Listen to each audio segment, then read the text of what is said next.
I need help bago ako malubong sa utang. Dear Utang Serye, gusto ko lang humingi ng help bago pa man ako malubog ng sobra. I'm 24M. Currently sumasahod ng 15K monthly. Yes, sobrang baba niyan, but I choose this because of wala na talagang ibang choice sa ngayon. Hihingi lang ako ng advice kasi malapit na ako magka-due this coming end of the month. Total of my debt is I think nasa 100K na din. Yes, ganyan na siya kalaki because of Tapal system na din.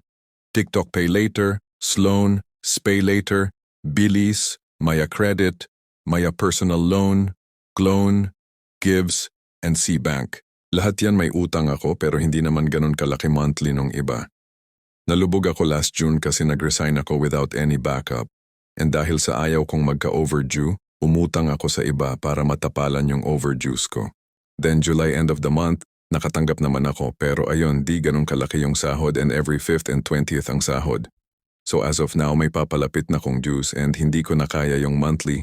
I am planning to pay na kahit partial muna sa malalaki yung bayaran ko. And unahin muna yung maliliit i-full ko kasi yun yung mas kaya. Please need advice on this and question po kung magpapartial ba muna ako sa ibang loans ko. Magagalit ba sila? Or iho-home visit pa din ako? Yung mga inutangan ko po ba is nagpo-post yan sa social media? Thank you po sa mga sasagot.